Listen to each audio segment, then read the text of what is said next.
Kasi nandito na rin ako eh. Yeah. Pero attorney yan siguro isa sa mga dapat asikasuhin ng gobyerno ngayon eh. Lumalala.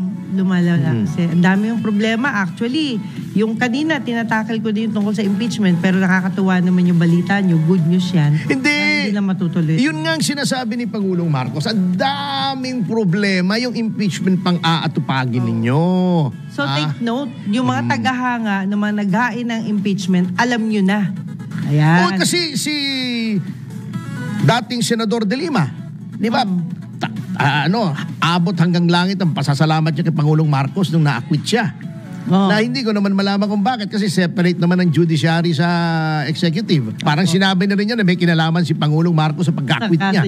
Ano naman yung tirada ng ali, no? Okay. Anyway, alam mo, nagtataka ako. Nagagalit ngayon si Barbers, di ba? Galit na galit.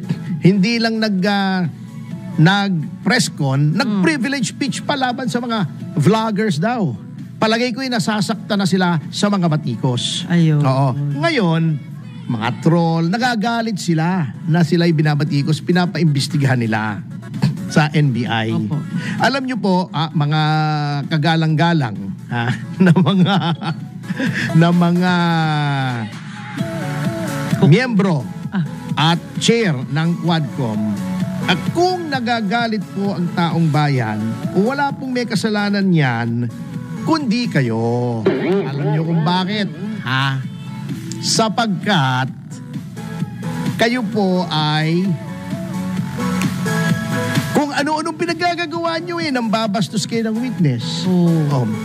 Nambubuli kayo. Sinisigawan nyo ang mga tao roon. Pinapahiya ninyo. Plus, inaabuso nyo yung contempt powers nyo. Ang ginawa nyo kay Atty. Lopez, kay Atty. Roque.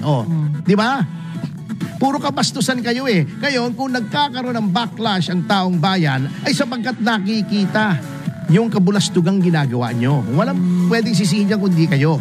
Ngayon, kung tinitira kayo sa social media, kasalanan nyo yan.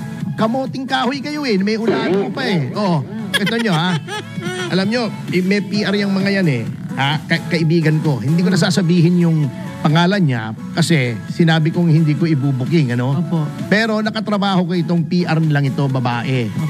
Dating girlfriend ng isang politiko rin. Okay. Tumawag sa akin. Sabi niya, attorney, sino bang gumagawa nitong PR ninyo? Kayo daw?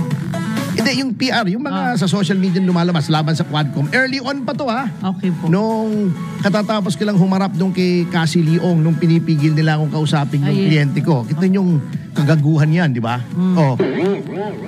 Pipigilin mo yung abogado. Kakala nila hindi napapansin yan Kakala nila bida sila pag ginagawa nila. Kakala nila nagpapalakpakan yung mga tao. Nabibuisit sa inyo. Sabi niya, sino bang gumagawa ng PR nyo? Bakit? Ang dami laban sa amin. Baka may troll farm yung mga pogo. Sabi ko, sige, alang-alang sa'yo, I will find out. So, nagtawag ako, meron ba tayong mga ganyan?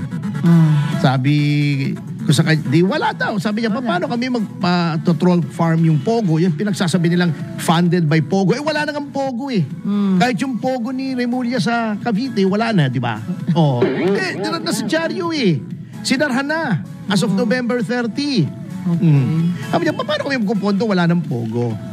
Sabi ko sa kanya, alam mo, walang nagpopondo. Bakit ang dami? Sapagkat galit sa inyo ang tao. Kahit anong PR mo dyan, sabi ko sa kanya, kahit anong galing mo, magaling kang PR, mangangamote kayo sa hearts and minds of the people kasi mali yung ginagawa ninyo. Alam niyo yung promo, parang produkto yan, yung Quadcom parang produkto. Dapat maganda na antimano ang inyong produkto. Katanggap-tanggap na sa taong bayan. Kahit anong promote mo, kung yan ay hindi katanggap-tanggap sa bayan, hindi yan bibilhin. Kumbaga, they will not buy it. Hindi nila paniniwalaan. Example, ang produkto ko, ice cream, chocolate, masarap. Konting promotion lang yan, pwede na yan. Yes. Yung mga taong bayan na magsasabi, uy, masarap ito, chocolate ice cream. Hindi pwede. At ng tao, sino ba naman ayaw ng chocolate? Meron bang tao hindi mahilig sa chocolate? Wala akong kilala actually. Yeah. Oo, lalo na ice cream. Di ba may kanta pa nga sa Sesame Street yung everyone likes ice cream. Yes, indeed we do. Everyone likes ice cream. I do you? Oh, So, di ba, yeah. search the whole world over, search the oceans far. But everyone likes ice cream no matter who they are. Oh, di ba? Di ba si Atty. Batibo talaga? Sesame Street. Sesame Street, Wala pang yan. patibot nung... Wala pa. Later part Sasabihin ko ito. bata ako kasi hindi ko masabi talagang nung maliit pa ako eh. Opo. Oo, kasi inaccurate, fake news, maliit pa ako eh. Anyway, kung ang Sige na. produkto ko ay ipis juice, Ayaw po. di ba? O katas ng alupihan, po-promote ko yan, gagastos ako kahit 1 bilyon ang gastusin ko. Oy, ipis juice, masarap Masarap. ito. Mario Joseph. Inom yan. Sa pangalan pa lang talo na. Katas ng ipis. Oh my God. Ngayon, kahit sabihin mo, this is special sauce. Pag nakita ingredients, ipis.